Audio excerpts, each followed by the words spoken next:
हम लोग श्री उपदेशामृत से पढ़ रहे हैं श्लोक क्रमांक 6।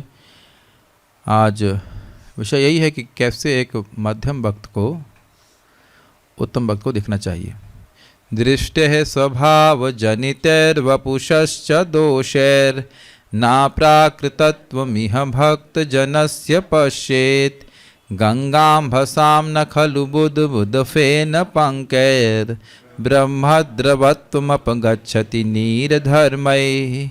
दृष्टेः स्वभावजनितैर्वपुषश्च दोषैर् ना प्राकृतत्वमिह भक्तजनस्य पश्येत् गंगाम्भसां न खलु बुद्बुदफेन पंकैर् ब्रह्मद्रवत्वमपगच्छति नीरधर्मैः। दृष्टेः स्वभावजनितैर्, दृष्ट है, दृष्ट होने के द्वारा क्या, स्वभाव जनित है वपुषश्च, स्वभाव से जनित या वपु से जनित दोष देखने के बाद भी दोषेर ना प्राकृतत्वम इह भक्त जनस्य, इस जगत में जो शुद्ध भक्त हैं उत्तम अधिकारी उनको प्राकृत नहीं देखना चाहिए, उनको प्राकृत गुणों से युक्त नहीं देखना चाहिए। कैसे कह रहे, गंगाम बसाम, गंगा का जल, न खलु, न निश्चित ही नहीं, बुद्बुद फेन पंकैर, बुद्बुद और फेन और कीचड़ के द्वारा ब्रह्म द्रवत्वम अपगच्छति, न अपगच्छति, ब्रह्म द्रवत्व को नहीं त्यागता है। नीर धर्म के कारण, नीर धर्म मतलब जल का धर्म होता है, जल धर्म से वह गंगा का जल बुद्बुद फेन और पंखे को स्वीकार कर लेता है, लेकिन नीर धर्म के कारण वह ब्रह्म द्रवत्व को नहीं त्यागता है, अपने गुण को नहीं त्यागता है। जिस प्रकार से, तो ये अर्थ हुआ। अब इसको हम लोग आगे बढ़ते हैं। कहाँ थे इसमें? 17वें पेज पे थे, 5 श्लोक थे ना। माम च व्यभिचारिणा, नहीं ये है श्लोक। तो भगवद गीता भी देख लेते हैं, यहाँ पे समझ में आएगा। किसी को शुद्ध भक्त के शारीरिक दोषों की आलोचना नहीं करनी चाहिए। यदि ऐसे दोष हो भी तो उनकी उपेक्षा कर देनी चाहिए। जिस बात पर ध्यान देना चाहिए वह है शुद्ध भक्ति या परमेश्वर के प्रति शुद्ध सेवा, और यह गुरु का मुख्य कार्य है, जैसा कि भगवद गीता में कहा गया है। क्या कहा गया है? मेरे पीछे बोलिए माइक पे। अपि चेत सुदुराचारो, अपि चेत सुदुराचारो, भजते मामनन्य भाक्, भजते मामनन्य भाक्, साधुरेव समन्तव्यः, साधुरेव समन्तव्यः, सम्यग् व्यवसितो हि सः, सम्यग् व्यवसितो हि सः। अपि चेत सुदुराचारो भजते मामनन्य भाक्, अपि चेत सुदुराचारो भजते मामनन्य भाक्, साधुरेव समन्तव्यः सम्यग् व्यवसितो हि सः, साधुरेव समन्तव्यः सम्यग् व्यवसितो हि सः। अपि चेत सुदुराचारो भजते मामनन्य भाक्, अपि चेत सुदुराचारो भजते मामनन्य भाक्, साधुरेव समन्तव्यः सम्यग् व्यवसितो हि सः, साधुरेव समन्तव्यः सम्यग् व्यवसितो हि सः। यदि कोई भक्त कभी घृणित कर्म करता प्रतीत हो भी, तब भी उसे साधु समझना चाहिए, क्योंकि उसकी वास्तविक पहचान तो यह है कि वह भगवान की प्रेममय सेवा में लगा हुआ है। दूसरे शब्दों में उसे सामान्य व्यक्ति नहीं समझना चाहिए। इस श्लोक की थोड़ी व्याख्या की आवश्यकता है। अपि चेत सुदुराचारो, दुराचार मतलब खराब आचरण, और सुदुराचार मतलब बहुत ज़्यादा खराब आचरण। अपि चेत यानी कि बहुत खराब आचरण होने पर भी भजते माम अनन्य भाक्, ये श्लोक भगवान गीता में बोल रहे हैं। भजते माम, मेरा भजन कर रहा है, और कैसा भजन कर रहा है? अनन्य भाक् होकर के। अब ये बातें बड़ी कॉन्ट्रडिक्टरी हैं। क्यों? अनन्य भाक् मतलब उसका लक्ष्य है भगवान की भक्ति, और साधन क्या है? साधन ये है साध्य की अनन्यता, लक्ष्य की अनन्यता, और कोई लक्ष्य नहीं है, लक्ष्य है भगवान की भक्ति। काफ़ी वक्त समझते होंगे, काफ़ी बात इस श्लोक को नहीं भी समझते होंगे, लेकिन बहुत महत्वपूर्ण श्लोक है और बहुत ही रहस्यमय श्लोक भी है। और उस शुद्ध भक्ति को प्राप्त करने के लिए उसने साधन कौन से लिया है? भगवान श्री कृष्ण की भक्ति। तो साधन की अनन्यता, इसे कहेंगे अनन्य भाक्। अनन्य भाक् मतलब साध्य की अनन्यता और साधन की अनन्यता, ना अन्य अनन्य, ये अर्थ होता है इसका। उसकी भक्ति करने का प्रयोजन क्या है? एक दिन उसे भगवान की भक्ति प्राप्त हो जाए, शुद्ध भक्ति प्राप्त हो जाए। और उसको प्राप्त करने का साधन क्या स्वीकार कर रहा है? भगवान श्री कृष्ण की भक्ति। अब इतना उच्च स्थिति है चित्त की, तभी तो इस प्रकार का लक्ष्य लिया है। किसी के जीवन में ये लक्ष्य हो कि उसे भाव भक्ति प्राप्त करनी, ऐसा तो कोई बिरला ही मनुष्य होगा। और उसको प्राप्त करने के लिए एकमात्र भगवान श्री कृष्ण की भक्ति स्वीकार कर रहा है। नाम जप, गीता पाठ, भगवान की भक्ति करना, प्रसाद खाना, केवल भगवान की भक्ति को करके ही मैं जीवन की सफलता प्राप्त कर जाऊंगा। और जीवन की सफलता है भगवान की भक्ति। यह अत्यंत उच्च चित्त की का द्योतक है, बहुत उच्च चित्त है। तो अब ये बताइए कि इसमें सुदुराचार कैसे हो जाएगा? और सुदुराचार आप सुनना नहीं चाहेंगे कि क्या आचार कर बोलते हैं। वो जो सुन लेंगे तो आपका दिमाग हिल जाएगा। हम बोल देते हैं दिमाग हिलाने के लिए तो है ही, दूसरे की पत्नी का संग भी कर लेंगे तो भी ये होगा ना सुदुराचार। और ऐसे व्यक्ति को कैसे आप साधु मान लेंगे? ये नहीं कहा जा रहा है कि ऐसा करना ही होता है, ये साधना भक्ति का अंग नहीं है, लेकिन लिखा है अपि चेत सुदुराचार। प्रमाण में बता रहा हूं, प्रमाण है बिला मंगल ठाकुर। पहले वह एक वैश्या में आ सकते थे, फिर जब वह उसको त्याग करके आ रहे थे तो एक ब्राह्मणी दिख गई, उसका भोग करना चाहते थे। और उसके बाद फिर उन्हें अपनी आंखें फोड़ ली थी, आगे की बात है, लेकिन इच्छा तो आ गई थी ना। पहले का संस्कार ऐसा है। ये बातें बैलेंस करना बड़ा अद्भुत है, बहुत ही अद्भुत श्लोक है। और अपि चेत सुदुराचारो मतलब दिखेगा लोगों की दुराचार किया है उसने, लेकिन भजते माम अनन्य भाग। उसका संकल्प क्या है कि भाई देखिए, ये गलत कार्य को छोड़ने की इच्छा है आई मेरे हृदय में, तभी तो गलत कार्य हुआ। कोई भी गलत कार्य इच्छा होती तभी तो होता है कि नहीं होता है? बिना इच्छा के क्या करते हैं गलत कार्य? और मेरा सामर्थ्य नहीं है कि मैं इस इच्छा को अपनी शक्ति से काट दूं, लेकिन और भले इस अपराध के लिए मुझे नरक भी क्यों ना जाना पड़े, लेकिन मैं भगवान श्री कृष्ण की भक्ति नहीं छोड़ूंगा। और उनकी कृपा अवलोकन मैं कर रहा हूं। कब उनकी कृपा हमारे पर होगी कि मैं पूरी तरह से शुद्ध हो जाऊं। Very nice consciousness. पता नहीं आप लोग अपने जीवन में अनुभव करते हैं कि नहीं करते हैं, लेकिन बहुत से अनर्थ ऐसे हो जाते हैं कि एकदम फंस जाते हैं और निकलती नहीं है। वो अपने सामर्थ्य से नहीं निकलते, आपको भगवान को ही पुकारना पड़ेगा। भगवान चाहेंगे तब वह हटेगा, नहीं तो नहीं हटेगा वो। और इसका अर्थ यह नहीं कि वो कुछ और करेगा, वो कुछ जब भगवान नहीं करवा रहे हैं उस समय तब और कुछ साधन कर सकता है। आप मेरी बात समझिए, नहीं समझ आ रहा? भगवान अनंत शक्ति से युक्त है, वो कह रहे नहीं अभी तुम्हारा हृदय अभी तुरंत शुद्ध नहीं होना चाहिए, रो लो तुम। तो अब जब भगवान ही नहीं चाह रहे हैं तो और कौन से साधन हैं जो शुद्ध कर देंगे हृदय को? सहज भक्ति श्रद्धा होती है भाई, जब भगवान ही कह रहे हैं अभी वेटिंग रूम में रहो तुम अभी वेटिंग रूम में रहो, तो अब और ऐसा भगवान से भी कोई बड़ा साधन है जो हमारे हृदय को शुद्ध कर देगा? नहीं कर सकता है।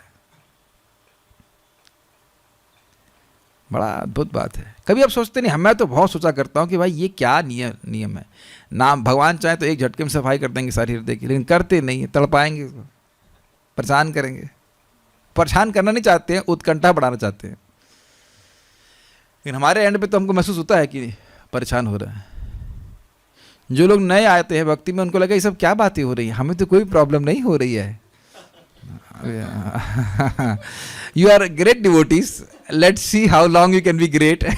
कितने ग्रेट है वो अभी समझ में आ जाएगा। 10-5 साल कीजिए आप, तो जब सारा कचरा बाहर आएगा तब लगता है अरे ये तो बहुत ज़्यादा है, अभी तो बड़ी मेहनत करनी है। अंदर हम तो सोचते थे कढ़ाई है, अंदर तो कोयला है जितना साफ कर रहे हैं उतना कचरा बाहर आ रहा है। ये होता है शुरुआत में। हम तो प्योर और पहुंच गए, pure devotion service so easy. कितनी लात खानी पड़ेगी, कितना माया टेस्ट करेगी, एकदम टाइट करके, बड़ा कठिन होता है। ये होता है जो भक्त मतलब रिलेटिवली कम समय से भक्ति कर रहे हैं, उनको ऐसा कुछ महसूस नहीं होता ना, ऐसा कुछ तो फीलिंग नहीं आ रही, ऐसा कुछ विशेष तो नहीं लग रहा, okay everything is okay.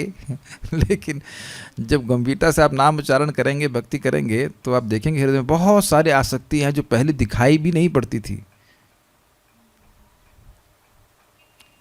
So this is there. अच्छा, ये तो हो गया। तो क्या कहें इसको, क्या देखें? तो कह रहे हैं साधुर इव समंतव्य, साधु जैसा ही उसको मानना चाहिए।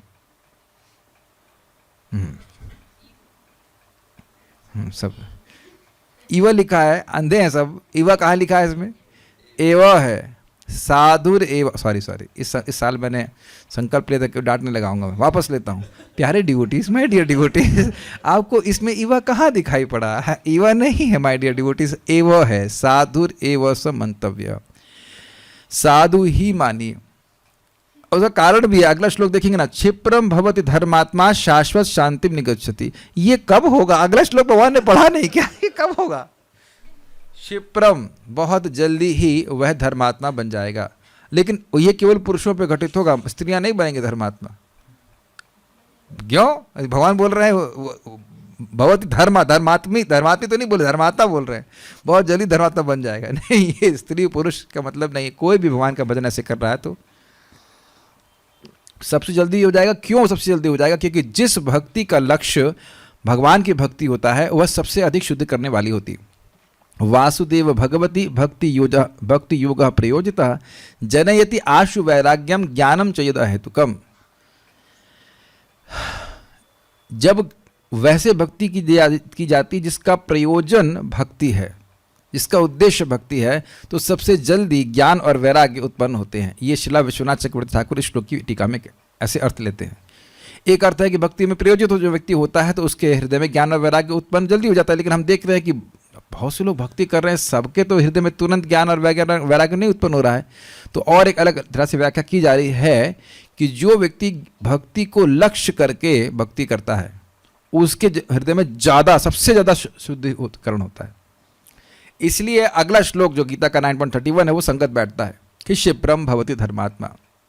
अभी आप देख रहे हैं कि वो कीचड़ से युक्त है, लेकिन वो बहुत तीव्र धुलाई के प्रोसेस में है, इसलिए साधु ही मानना चाहिए। साधु क्या मानने का बहुत सिंपल तरीका है भाई।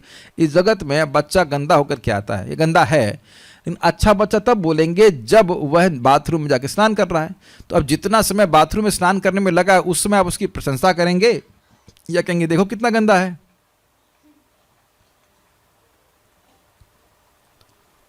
कि नहीं?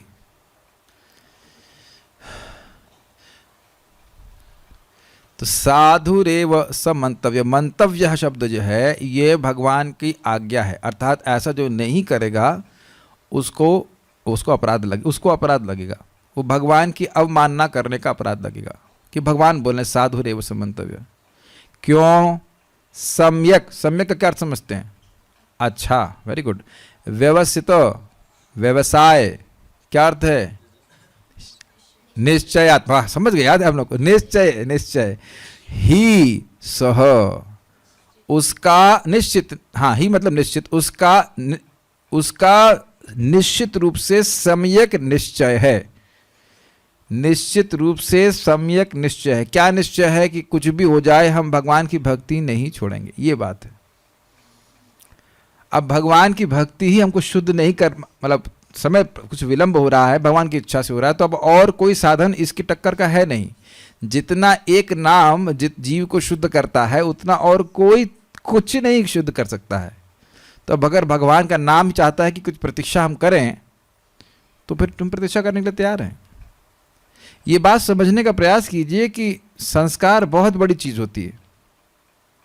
आज कुछ घटना घटी थी जिसको मैं संस्कार के बारे में सोच रहा था, मेरे अभ्यास ऐसा कुछ हो गया था, मैं डिफ़ॉल्ट मोड में से कुछ कर रहा था। नहीं, बहुत बार हम लोग से कार्य करते हैं कि डिफ़ॉल्ट मोड में रखते हैं, वो अभ्यास बन जाता है तो वैसे ही व्यक्ति करने लग जाता है और उसको त्यागना बहुत मुश्किल होता है। कोई मान लो 20-25 साल पुरानी आदत पड़ गई, चाहे अच्छी हो चाहे बुरी हो, उसको ऐसा लगता है कुछ महत्वपूर्ण हो रहा है, लेकिन जब छोड़ने का प्रयास करेंगे तो बहुत कठिन लगता है। लेकिन यहाँ पे देखा जा रहा है, व्यक्ति को जानते हैं जो 40 साल बता रहे थे, 40 साल 365 दिन शराब पिए, एकादशी वाले दिन में विशेष करके विशेष करके नहीं, मतलब पिए, और कुछ ही महीनों में, कुछ 1 साल 1.5 साल के अंदर नाम उच्चारण करके भक्ति करके उस सारी वो शराब की आदत छूट गई। देखिए हम लोग तो शराब पिए नहीं, इसलिए पता नहीं है, ना पीना चाहते हैं, लेकिन शराब की लत बहुत खतरनाक होती है, लोग छोड़ नहीं पाते। शरीर छूट जाता है लेकिन शराब नहीं छूटती। तो ये एक इंटरेस्टिंग बात है, सम्यक व्यवस्थितो हिस्सा। अब इसका बड़ा व्यापक एप्लीकेशन है, यानी कि भक्तों के समाज में भी आप दुराचार सुदुराचार देखेंगे और शायद अपने जीवन में भी। और प्रश्न करते बैठेंगे हम लोग कि भाई ये क्या हुआ, यह क्यों हो गया, वह क्यों हो गया। और लोग बहुत बार मतलब तुरंत ही वो यमराज जी के असिस्टेंट बन जा, चित्रगुप्त बन जाते हैं और तुरंत लिखना चाहिए हाँ तो अपराध के कारण ऐसा हुआ ऐसा हुआ। आप कुछ कह नहीं सकते कि क्या कारण हो रहा है। कभी कभी ऐसे भक्त भी होते हैं जो सामान्यतः कोई अपराध नहीं करते, भक्तों की सेवा में लगे हुए हैं, तब भी ऐसा हो जाता है। भगवान की इच्छा से बड़ा तो कुछ भी नहीं है ना। भगवान चाहें तो एक क्षण में सारे पाप नष्ट कर सकते हैं, और ऐसा नहीं कि वो नहीं चाहते हैं, पाप तो नष्ट कर देते। तो फिर कैसे रह जाता है वो, कैसे रह जाता है? ये तो बिल्कुल सत्य बात है। एक ही नाम सारे पाप नष्ट कर दिया और पाप करने की प्रवृत्ति भी नष्ट हो जाती, तो फिर सुदुराचार कैसे उत्पन्न हुआ? कोई एक्सप्लेनेशन? कुछ नहीं एक्सप्लेनेशन, कुछ सब भूल जाओ। जो लोग भूल जाएंगे 100 रुपये जमा करेंगे तब याद रहेगा। 100 रुपये जमा करने याद रखो, याद रखो। मतलब हम लोग शायद 500 करोड़ बार बताऊंगा तब भी याद नहीं रहेगा कि क्यों ऐसा होता है। ये भी हो सकता है कि कोई वैष्णव अपराध कर दे तो हृदय में भोग की इच्छा आ जाए, वो भी एक पॉसिबिलिटी है।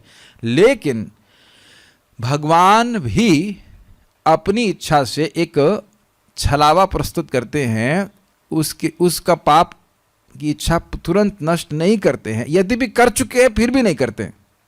क्या?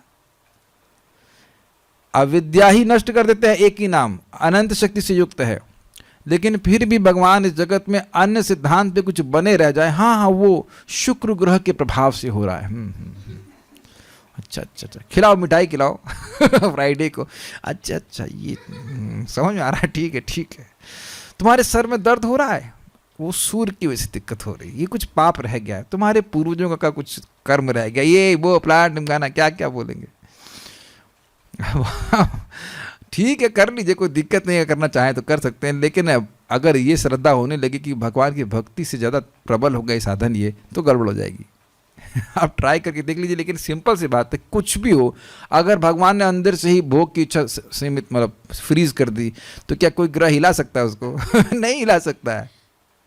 भगवान वो कर्म दे रहे हैं,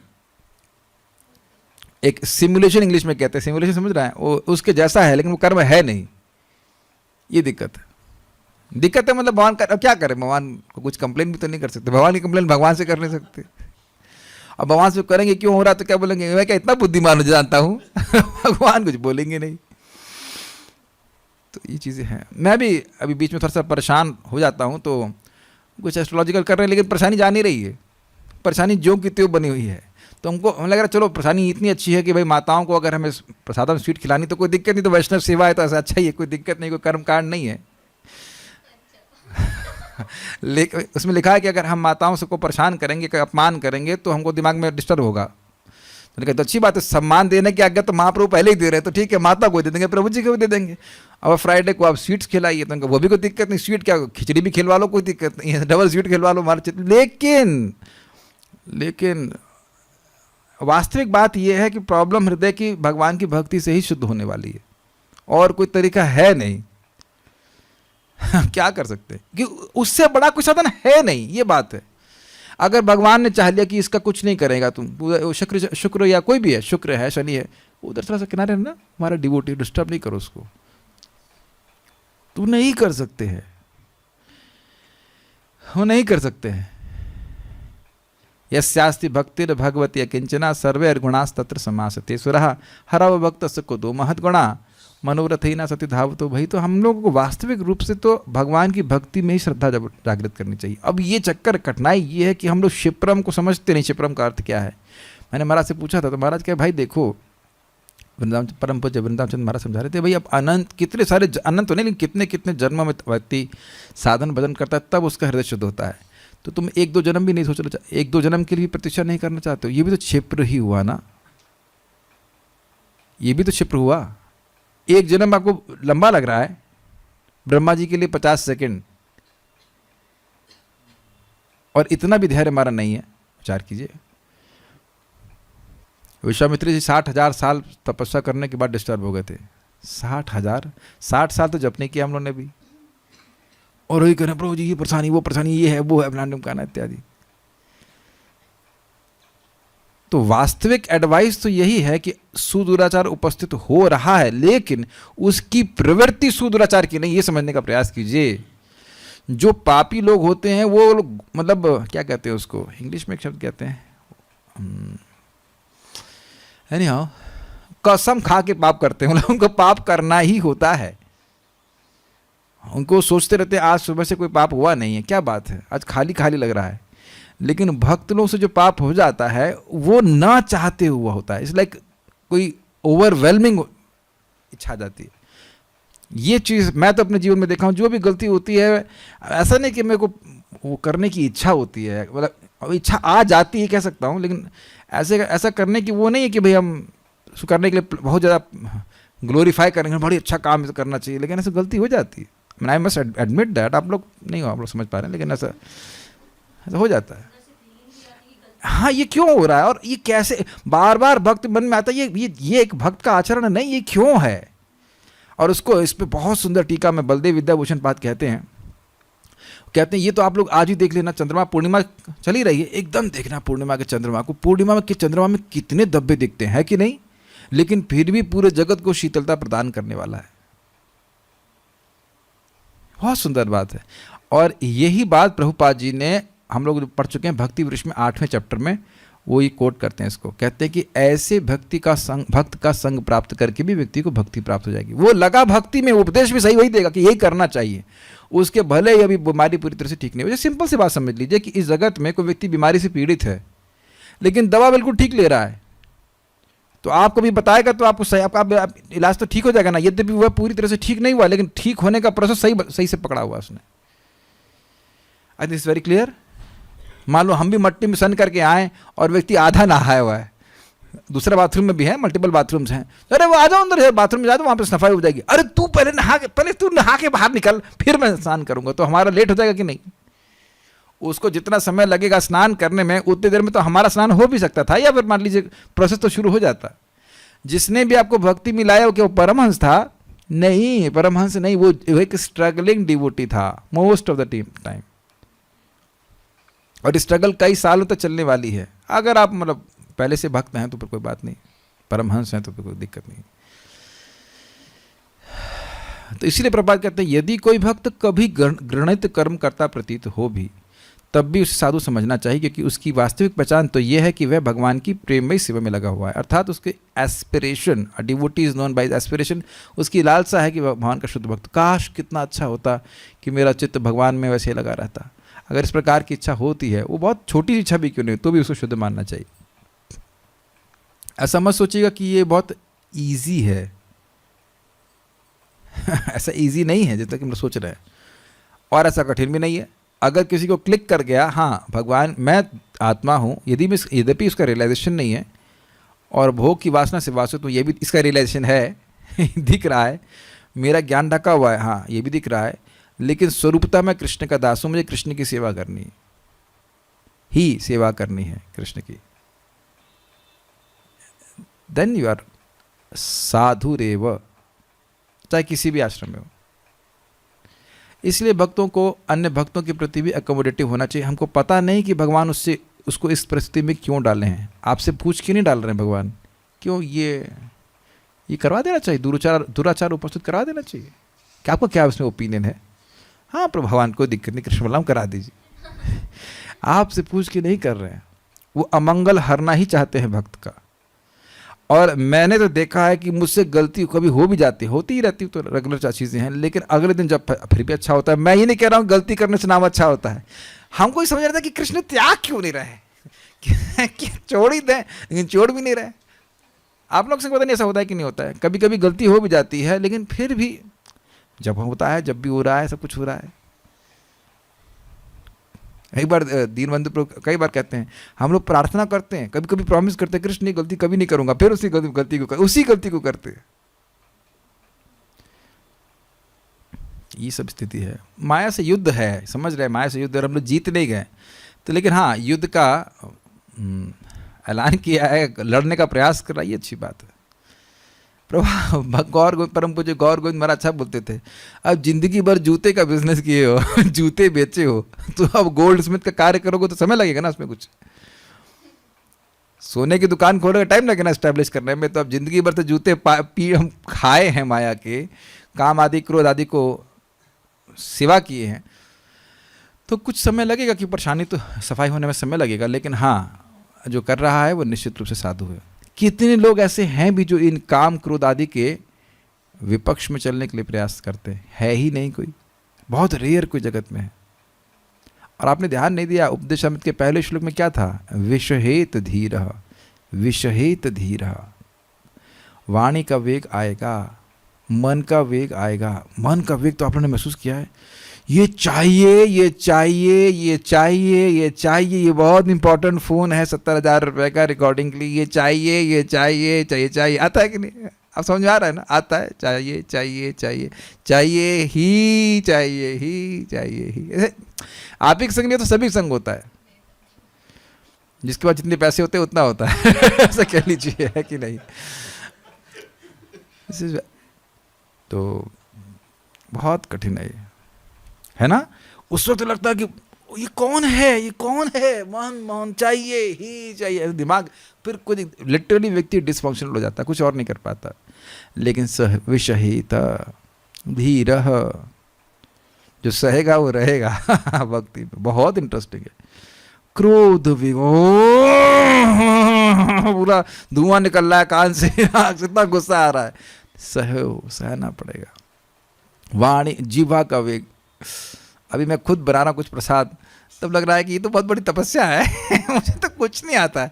राइस अच्छा बना लेता हूँ, सब्जी भी आज बहुत तपस्या होगी। सब्जी क्या है? एक व्यक्ति मुझे कैसे सब्जी बनेगी, हमने कहा सो अब किसको डांटे, आप खुद से बनाया है। लग रहा है कि कितनी मेहनत थी। अभी I will learn, no problem, but we are in the process. At least सुबह खिचड़ी बना लेते हैं। तो हम खाली बोल रहे हैं कि है ना, खाने की भी इच्छा आ जाती, जिह्वा का वेग एकदम आज अच्छा आ रही थी, आज तो छोला चावल खाएंगे, लेकिन चुप, वहाँ जीभ का वेग सहन कर उसका उधर का वेग और बाकी के वेग, तो ये सब सहन करने पड़ेंगे। कब तक सहन करने पड़ेंगे? प्राक शरीर विमोक्षणात्, भगवद गीता। शरीर छोड़ने के पहले तक सहन करते रहो। ये सब चीजें हैं। तो जो सहन कर रहा है वही आगे भक्ति में प्रगति कर सकेगा। दूसरे शब्दों में उसे सामान्य व्यक्ति नहीं समझना चाहिए। तो भाई सामान्य व्यक्ति क्यों ना समझे? वो तो बहुत गलत कार्य कर दिया है, वो सामान्य व्यक्ति क्यों ना समझे? सामान्य व्यक्ति भी तो गलत कार्य करता है, तो उससे गलत कार्य होगा तो सामान्य व्यक्ति क्यों नहीं समझे? कौन बताएगा? क्योंकि भजते माम अनन्य भाग, ये सामान्य व्यक्ति का लक्षण नहीं है। ये बार बार श्रवण करने के द्वारा, जप करने के द्वारा धीरे धीरे क्लियर हो जाता है। प्रभुपाद जी बहुत अच्छा बता रहे थे कि इस जगत में हर व्यक्ति शरणागत हो रहा है। अग्रीड? आप किसकी शरण में हो आप सोच लेना। आपका मतलब, मैं आपको नहीं बोल रहा हूँ, सभी लोग किसी ना किसी की शरण जरूर ले रहे हैं, उसको सुखी करने का प्रयास कर रहे हैं, ये सोचते हुए कि वह हमारे सारे पापों से हमको मुक्त कर देगा कहने का मतलब हमारी सारी समस्याओं को दूर कर देगा। अग्रीड? लेकिन ऐसा होता नहीं है, उसे सामर्थ्य नहीं है करने का, या वही व्यक्ति विमुख हो जाता है। हमारे तो कुछ स्टूडेंट ऐसे थे, प्रभु जी आपको जीवन भर नहीं छोड़ेंगे। अभी तो मेरा जीवन बचा पूरा हुआ नहीं और वह भी मरे नहीं, वो छोड़ दिए। काफी इंटरेस्टिंग है। ऐसे ही तो वैसे था जैसे हमारे आश्रम, पहले आश्रम के इंचार्ज थे, तो लोग आते थे कब तक रहोगे? Life time. और लाइफ टाइम कब तक समाप्त हो जाता? लाइफ टाइम पैक 2 महीने में लाइफ टाइम पैक समाप्त हो जाता था, फिर वापस घर चले जाते थे। ये तो अच्छा ऑफर करते। तो तुम्हारी दम क्या है फिर? तुम्हारी दम क्या है? मैं तो विचार करता हूं तुम्हारी बातों में दम क्या है? क्या दम है बताइए? लोग ऐसा बोल देते हैं। ये एक बात तो मुझे समझ में आ गई कि जब ये कोई बोले कि मैं आपको जीवन भर नहीं त्यागूंगा, तो इस पर विश्वास मत कीजिए। इतना तो मैं सीख लिया इतना मैं सीख लिया कि हर मतलब हो सकता है मेरी नाक बहेगी तो भी इसे त्याग देंगे। अरे तो नाक बह रही है what ever, it is quite possible. ये एक ही व्यक्ति जो नहीं त्यागे वो कौन है? कृष्ण। बाकी कोई मतलब बस हल्का सा हो सकता है, यहाँ नाक में, यार सर पे, माथे फोड़ा, जहाँ फोड़ा आ गया, हटा उसको इसको हटा, ये क्लास नहीं दे सकता, बात नहीं कर सकता। ये एक अविश्वास तो मेरे हृदय में स्थापित हो गया है, स्थापित हो कि कोई व्यक्ति कभी भी त्याग सकता है। और मैं देख रहा हूँ कि अब मेरे को तो कभी बोलना ही मत कि प्रभु जी आपको हम नहीं त्याग सकते। हमें पता है कि वही व्यक्ति त्यागेगा जो जिसने जिसने बोला वो जरूर त्यागा, जरूर त्याग दिया, और बोलता प्रभु जी आपको त्यागा नहीं है, लेकिन आपकी शक्ल भी देखना नहीं चाहते। यही होता है रिजेक्शन का अर्थ, या नॉन रिजेक्शन का अर्थ। अरे हाँ, ये मेरे साथ कई बार हो चुका है, तो अब मेरे को अच्छा लगता है कि इससे हम विरक्ति में थोड़ा सा फिक्स्ड रहते हैं। हर एक की लाइफ का स्पैन अलग अलग होता है, अपने रेफरेंस में बोला करते हैं। कभी कभी जो जीवन में घटित होता है वो समझ में आता है कि इतना भी नहीं देख पा रहे कि व्यक्ति कौन किस तरह से भक्ति कर रहा है, किस उद्देश्य से भक्ति कर रहा है, इतना भी देखने का तुम्हारा सामर्थ्य नहीं हुआ। तुमने सुना क्या गीता, गीता का गा भी समझ नहीं पाए, नहीं समझ पाए ना। इस मामले में मैं बहुत एक अहंकार की बात बोलता हूं कि आज तक मैंने कभी किसी को अपनी उसकी गलती के लिए नहीं रिजेक्ट किया, आज तक का रिकॉर्ड है, आज तक का रिकॉर्ड। चाहे वो कितनी भी गलती कर दे, चाहे उसने अवैध संग किया हो, चाहे मांस तो खैर खाता नहीं कभी किसी मेरे स्टूडेंट ने, कुछ भी किया, अवैध संग भी किया है, फिर भी मैंने रिजेक्ट नहीं किया है और ना करूंगा। और मैं बोलता नहीं हूं मैं तुम्हें जीवन पर रिजेक्ट नहीं करूंगा, करने की जरूरत ही नहीं है। जब करना ही नहीं है रिजेक्ट, तो फिर बोलूंगा क्योंकि रिजेक्ट नहीं करूंगा। झगड़ा हो गया होगा, डांट लगा दी है, वो सब हो सकता है, खूब कस के डांट भी लगा दूंगा, लेकिन रिजेक्ट कोई व्यक्ति माई का लाल हाथ खड़ा कर दे कि मैंने उसे रिजेक्ट कर दिया होगा भी, इट इज नॉट पॉसिबल। मुझे क्योंकि हमको समझ में आ रहा है कि भगवान की भक्ति करना कितना रेयर, उस गधे को भी ना समझ में आ रहा हो, लेकिन मेरे को समझ में आ रहा है, और हमने अपने आप को रिजेक्ट नहीं किया कितना भी खराब हो। यद्यपि महाप्रभु कह रहे कि उस व्यक्ति का मुंह नहीं देखना चाहता, मैं कोई बात है मत देखिए, हम तो दिखाएंगे हम तो आएंगे, आपके अलावा और कौन है जिसको दिखाएंगे अपना चेहरा। ये श्लोक हजम कर लो तब तो आगे कुछ बढ़ पाएंगे। इसीलिए भगवान 9वें अध्याय में बोल रहे हैं, प्रथम अध्याय में नहीं बोल रहे हैं, हजम ही नहीं कर पाएंगे। अपि चेत सुदुराचारो भजते माम आनंद विभाग। और श्रीधर स्वामी क्या लिखते हैं, कहते हैं अच्छा पूरा, बड़ा सुंदर लिखते हैं, कहते हैं पूरा जीवन उसके जीवन से वो दुराचार समाप्त ना हो तब भी साधु मानो। अपि करती है, बड़ा सुंदर है। हमने इस पर कभी श्रीधर स्वामी की टीका नहीं लिखी, मैंने जब देखा तो हमने कहा वाह क्या लिखा है। हो सकता है कि पूरा जीवन भी उसका सुदुराचार ना समाप्त हो जाता रहो तब भी साधु मानो। आप लोग सोचेंगे हाँ साल 2 साल मतलब गलती हो जाएगी ठीक हो जाएगा उसके बाद, फिर नहीं, पूरा जीवन भी हो सकता है ना मानो, क्योंकि ये सब भगवत इच्छा से हो रहा है। भगवान चाहेंगे एक क्षण में सबको साधु बना सकते हैं, बढ़िया बना सकते हैं, कोई दिक्कत नहीं है। That's why this 9th chapter is extremely confidential. बोला गया ना परम रहस्य क्या है, परम दिव्य ज्ञान, ऐसे कुछ तो है ना, ऐसे कुछ है सर्वश्रेष्ठ ज्ञान। तो मैंने अनुभव किया है कि लोग सुन रहे होते हैं लेकिन कुछ नहीं समझ में आ रहा होता है, हाँ हाँ हाँ करके बोलते रहेंगे, अपने को बहुत मैच्योर भी दिखाएंगे। क्या मैच्योरिटी, कुछ नहीं है, कुछ नहीं है। क्या टीचर बनोगे तुम, श्लोक ही नहीं समझ पा रहे हो। एक नाम से जितना शुद्धिकरण होता है, एक नाम का कितना फायदा होता है, अनंत फायदा होता है। सुने नहीं कि पूरे दुनिया के सारे लोग मिलकर भी रच रच के पाप करेंगे तो भी कृष्ण का एक नाम भारी पड़ेगा। तो सीखा क्या तुमने। आज हम थोड़ा क्रोध में भी बोल रहे हैं इस बात को, क्योंकि फिर वो तुम प्रचार कर ही नहीं सकता व्यक्ति अगर इस श्लोक को ना समझे तो। वो तो छोटी सी गलती किसी स्टूडेंट की होगी, भाई भगा दो, इज इट नॉट। छोटी सी गलती को भगा देंगे बस खत्म हो गई बात। सबको भगा देंगे, तुम बच जाओगे, तुम भी भाग जाओगे, फिर खत्म कहानी। Sorry for the emotions, but ये सब जब श्लोक मेरे सामने आता है तब मुझे बड़ा अजीब सा लगता है कि लोग इतनी से पढ़े लिखे, सो कॉल्ड पढ़े लिखे लोग भी इतनी सी बात नहीं समझ पाते। फिर गीता फिर पढ़ने क्यों आ रहे हैं, मुझको समझ नहीं, क्या के लिए गीता पढ़ रहे। कुछ श्रद्धा है 2 कौड़ी की, वो भी नहीं है। एक नाम अनंत जन्म के पाप नष्ट करता है और एक जन्म के पाप नष्ट नहीं कर सकता, वो भी थोड़े से। तो फिर तुम क्या सीखे भगवत गीता में। हमेशा भक्तों के लिए अकोमोडेटिव रहिए, हमेशा अकोमोडेटिव रहिए। एनकरेज कीजिए भक्तों की वो भक्ति करते रहें, 16 माला जब करते रहे, 16 नहीं कर पा रहा मान लो 8 करते रहे, 4 करते रहे, भगवान का प्रसाद खाते रहे। You should always be accommodative. फालतू में क्या कहते हैं उसको, हैवी होने से कोई फायदा नहीं है। भगवान जितना चाहेंगे उतना उसका शुद्धिकरण होगा। Is it not. आप लोग सब इस बात से सहमत ही होंगे। शुद्ध भक्त भले ही ब्राह्मण या गोस्वामी परिवार में न जन्मा हो, किंतु यदि वह भगवान की सेवा में लगा रहता है तो उसकी उपेक्षा नहीं करनी चाहिए। वास्तव में जाति या वंश परंपरा जैसी भौतिक बातों पर आधारित गोस्वामी परिवार नहीं हो सकता है। गोस्वामी उपाधि तो शुद्ध भक्तों का एकाधिकार है जिसकी इंद्रिय संयमित हो। इस प्रकार हम 6 गोस्वामियों की बातें करते हैं, जिनमें रूप गोस्वामी तथा सनातन गोस्वामी प्रमुख हैं। वे एक प्रकार से मुसलमान बन चुके थे, अतएव उन्होंने अपना नाम दबीर खास तथा साकार मलिक रख लिया था, लेकिन श्री चैतन्य महाप्रभु ने स्वयं उन्हें गोस्वामी बनाया। अतएव गोस्वामी उपाधि वंशागत नहीं है। गोस्वामी शब्द उस व्यक्ति का सूचक है जो अपनी इंद्रियों को वश में रख सके, जो इंद्रियों का स्वामी हो। भक्त इंद्रियों के वश में नहीं होता, वह तो इंद्रियों का नियामक होता है।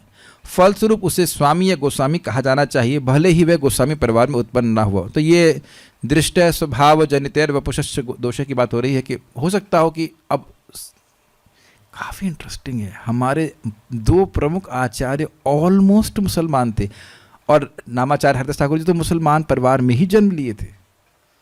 This is amazing. मान लो मेरा नाम मोहम्मद हुसैन हो जाए तुमसे मोहम्मद हुसैन मोहम्मद हुसैन, तो आप लोग थोड़ा अजीब सा लगे, मोहम्मद हुसैन कैसे हो गई ये, क्यों हो गई मोहम्मद हुसैन या जो भी, ऐसा nothing wrong in that name, but I am just saying कि आप लोग को अजीब सा लगे ये शुभ कृष्ण दास ये मोहम्मद हुसैन क्यों हो गए आप लोग आश्चर्य हो गए ना।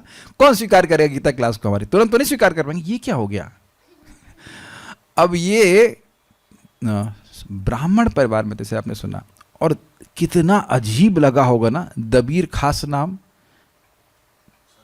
असाकार मलिक, और ये जिनको मतलब, और उनको सेवा भी ऐसी करने की व्यक्ति की करने की पड़ गई थी जो गायों का वध करता था, ब्राह्मणों की हत्या करते थे। कई साल सेवा किया उन्होंने और फिर महाप्रभु की कृपा से सब त्याग करके वृंदावन में आकर उन्होंने सेवा किया।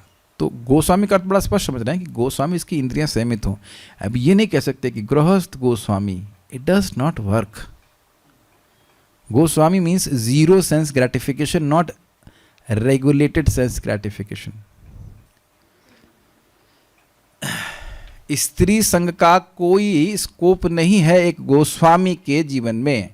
अगर गोस्वामी कह रहा है वो, और वो चाहे पत्नी हो चाहे एक्स्ट्रा हो, उससे कोई मतलब नहीं है। गोस्वामी मतलब पूर्ण गोस्वामी, ये स्टैंडर्ड है।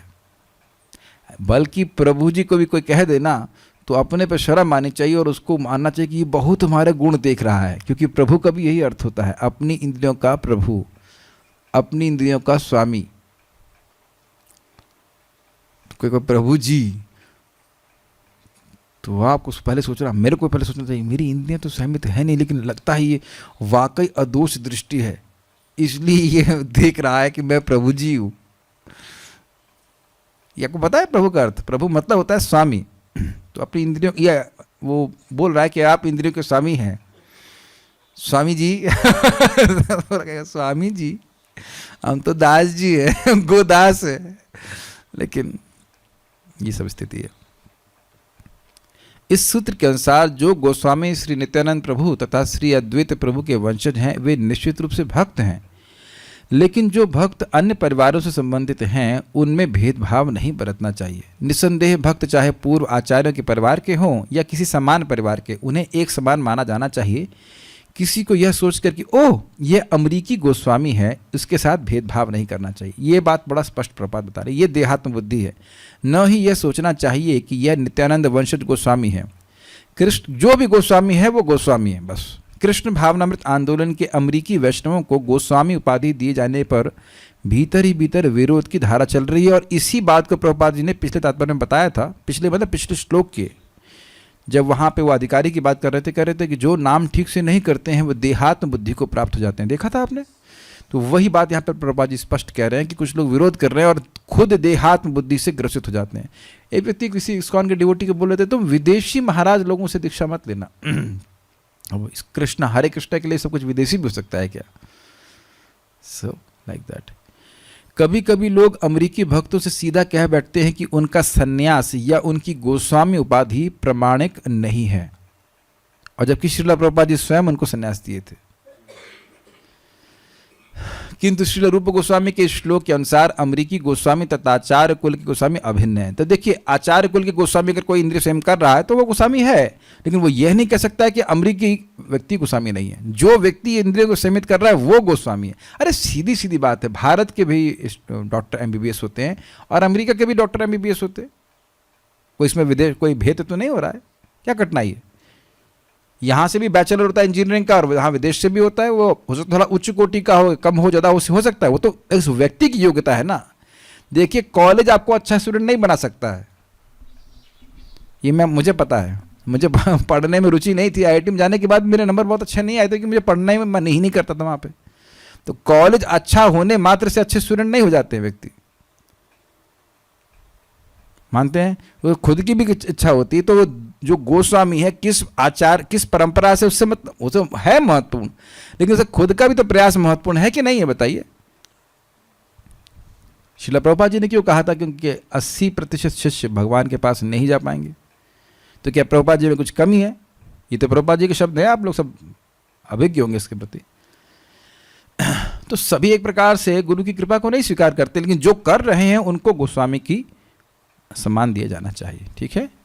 दूसरी ओर जिस भक्त को गोस्वामी की उपाधि प्राप्त हुई हो किंतु उसका पिता ब्राह्मण नहीं है, या वह नित्यानंद या अद्वैत प्रभु की गोस्वामी परिवार में उत्पन्न नहीं हुआ है, तो उसे यह सोचकर झूठे गर्वित नहीं होना चाहिए कि वह गोस्वामी बन गया है। बहुत इंटरेस्टिंग है, देखिए अब प्रभुपाद जी कौन के भक्तों को ही बोल रहे हैं कि यद्यपि कोई व्यक्ति संन्यास लिया है या गोस्वामी बन गया, लेकिन उसको सोचना नहीं चाहिए कि गोस्वामी का टाइटल दे दिया गया है तो वो गोस्वामी हो गया है। टाइटल देने से अगर कोई गोस्वामी हो जाता तो बड़ा आसान हो जाता, लेकिन ऐसा होता नहीं है। इसका मतलब है कि टाइटल ना देने से भी गोस्वामी हो सकते हैं। टाइटल मिले या ना मिले, अपनी इंद्रियों को, हमारी इंद्रियां कब सहमित हो रही हैं या नहीं हो रही हैं, इसका तो हमको ही पता रहता है, शायद पता रहता है, लेकिन एटलीस्ट नहीं पता हो, धीरे धीरे मालूम चलने लगता है कि कब मेरी इंद्रियां सहमित नहीं। कई बार ऐसा हुआ आप लोग संग कि हम लोग सोच ही नहीं रहते हैं कि क्या बोल रहे हैं, बाद में सोचते हैं ये क्या बोल गया। धीरे धीरे व्यक्ति सतर्क हो जाता है कि हाँ भाई ये नहीं बोलना चाहिए। तो इंद्रियां असहमित है ना भाई, हम लोग सोचते हैं मतलब कोई बहुत खराब चीज़ देखेंगे तभी इंद्रियां असहमित देखेंगे बोलेंगे तभी इंद्रियां असहमित मानी जाएंगी। उस वार्ता का रिजल्ट क्या निकला? उस वार्ता का रिजल्ट क्या? कुछ ये लगा कि हम कृष्ण की भक्ति में आगे प्रगति कर रहे हैं, निश्चयात्मक बुद्धि हो रही है, ऐसा तो नहीं हो रहा है, तो इंद्रियां असहमित हो गई कि नहीं? कठिनाई क्या है, जैसे मैं बोलता ना कई बार इंद्रियां सहमित करना मुश्किल है, तो लोग हंसते होंगे शायद मेरे पर, शायद हंसते हो कि हाँ हाँ परोज की इंद्रियों को कठिनाई हो रही है सहमित करने में। और अब अपने बारे में ये भी हो सकता है कि पता ही नहीं चल रहा है कि इंद्रियां सहमित हो रही है कि नहीं हो रही है। ये भी एक कठिनाई हो सकती है। देखिए ये प्यूरिफिकेशन का प्रोसेस है, स्पेशली वृंदावन में जो रह रहे हैं उनकी तो बहुत जल्दी ज़्यादा सफाई होती है, जड़ दड़ 1000 गुना। तो भगवान शीशे में दिखाते हैं, देखो ये देखो तुम्हारा चेहरा बंदर जैसा नहीं लग रहा तुम्हारा। ये जितना हृदय का चक्कर, आपका हृदय शीशा सफाई होगी ना, उतना आप देखेंगे तो बहुत अनर्थ रखे, ओह बहुत अनर्थ है, इत्यादि इत्यादि। जैसे मुझे लग रहा था मेरा हाथ साफ है, लेकिन अभी ध्यान दे रहा हूँ कि इसमें हल्का कालिक लगी हुई है, बर्तन में सफाई कर रहा था उसको लगी हुई, तो अब जाके उसको फिर और मांजना पड़ेगा। समझ रहे बात? This is for our good, this is for our good. ये भक्त बड़े विचलित हो जाते हैं जो वृंदावन में आके रहते हैं ना, हम लोग बड़े प्रेम से बुलाते हैं, आइए आइए रहिए। उनको पता है ना, उनको बताता नहीं कि यहाँ भगवान क्या क्या करते हैं कि इतना तेजी से प्यूरिफिकेशन होता है कि व्यक्ति परेशान हो जाता है कहीं कहीं, ये क्या हो रहा है, कभी आपको बीमारी आ जाएगी, बहुत बहुत सारी चीज़ें आती हैं, वो सब आपकी धुलाई के लिए है। तो आज ये अहंकार नहीं करना चाहिए। इतना अगर देख लेना व्यक्ति, हर क्षण या कुछ मिनट देखता रहे कि हमारी इंद्रियां कहाँ जा रही है, हमारा मन कहाँ जा रहा है, तो बहुत नम्रता आ जाएगी कि अभी तो गोस्वामी बनने के, अभी तो दिल्ली दूर है, गोस्वामी बनना बहुत दूर है। टाइटल दे दिया गया लेकिन मैं उसकी योग्य नहीं हूँ। उसे यह सदैव स्मरण में रखना चाहिए कि जो ही वह भौतिक दृष्टि से गर्वित होता है उसका पतन हो जाता है। यह कृष्ण भावनामृत आंदोलन एक दिव्य विज्ञान है जिसमें ईर्ष्या या द्वेष के लिए कोई स्थान नहीं। कभी नहीं सोचना चाहिए कि I am advanced devotee. Prabhupada ji एक जगह लिखते हैं, आज एक वक्त बड़ा अच्छा बोल रहे थे, वो कह रहे थे हम उनके मन में एक अहंकार आ रहा है कि वो अच्छे ब्रह्मचारी हैं, ये हैं फलान करना, मतलब ऐसे उन्हें भाव आ रहा था, खुद ही बोल रहे थे हमको डर लग रहा है कि ये अहंकार हमारे मन में आ रहा है। ये सही बात है। परम पूज्य राधानाथ महाराज बोल रहे थे, pride does not come before fall, pride is fall. क्योंकि जीवात्मा की सहस्थिति क्या है? नम्र होने की। तो जैसे अहंकार आ गया कि हम कुछ कर पा रहे हैं, कुछ नहीं कर पा रहे हैं, तो भगवान फिर वहीं पटकेंगे। कभी नहीं सोचना था कि हम तो रोज मंगल आरती जाते हैं, अच्छा बोलने का ही नहीं, हम तो रोज जप कर लेते हैं, अच्छा हमें तो इसलिए यहाँ पे कुछ शिक्षा देने में डर लगता है, सबसे पहले पेपर मेरे पास आ जाता है, अच्छा तुम बहुत शिक्षा दे रहे हो, जरा देखो तुम्हारा क्या स्टेटस है, व्हाट चेक योर स्टेटस। बड़ा कठिन होता है। वृंदावन बड़ा रेसिप्रोकेटिव है, बड़ा रेसिप्रोकेटिव है। तो कभी नहीं सोचना चाहिए कि मैं श्रेष्ठ भक्त बन गया हूँ, मैं बहुत उच्च कोटि का भक्त बन गया। It should be avoided. एक श्रेष्ठ भक्त वाकई जिसको कृष्ण प्रेम प्राप्त है, उसे कभी नहीं लगेगा कि उसे कृष्ण प्रेम प्राप्त है। ये ही है कृष्ण प्रेम प्राप्त करने का लक्षण। और लग रहा है कि हमारा हृदय तो कृष्ण प्रेम से लबालब भरा हुआ है, तो फिर कठिनाई हो रही है। आपको विचार करना होगा कि प्रकृति के लक्षण तो नहीं दिख रहे हैं। यह आंदोलन उन परमहंसों के लिए है जो समस्त द्वेषों से रहित हैं, परम निर्मत्सनाणाम। बहुत सुंदर बात है। यानी कि कृष्ण भावनामृत का आंदोलन लोगों को परमहंस बनाने के लिए, अर्थात वो किसी से द्वेष नहीं करें। ये प्रचार किस लिए किया जा रहा है? ताकि अन्य लोग भी कृष्ण भावना प्रकृति करें। तो ये निर्मत्सरता का ही तो एप्लीकेशन हुआ। मनुष्य को यह ईर्ष्या नहीं करनी चाहिए कि वह गोस्वामी परिवार में उत्पन्न हुआ है या उसे गोस्वामी की उपाधि प्रदान की है। जो ही कोई ईर्ष्या करता है वह परमहंस के पद से गिर जाता है। पर ईर्ष्या समझ गए ना, मैं बहुत श्रेष्ठ हूँ, ये श्रेष्ठ क्यों बन रहा है? इसे कहते हैं ईर्ष्या। वास्तविक रूप से अगर हम इंद्रिय संयमित करते हैं और हमें कुछ लाभ भी होगा उससे, तो हम दूसरों को भी मदद करेंगे उनकी इंद्रियों को संयमित करने में। At least will educate them. यहाँ से इंद्रिय संयमित की जा सकती है। यदि हम वैष्णव के शारीरिक दोषों पर ध्यान देते हैं तो यह समझ लीजिए कि हम वैष्णव के चरण कमलों पर अपराध कर रहे हैं। अब बिल्कुल स्पष्ट समझ में आ रहा है कि अपराध क्या होता है। वैष्णव के चरण कमलों पर किया गया अपराध अत्यंत गंभीर होता है। निसंदेह श्री चैतन्य महाप्रभु ने इस अपराध को उन्मत्त हाथी का अपराध कहा है।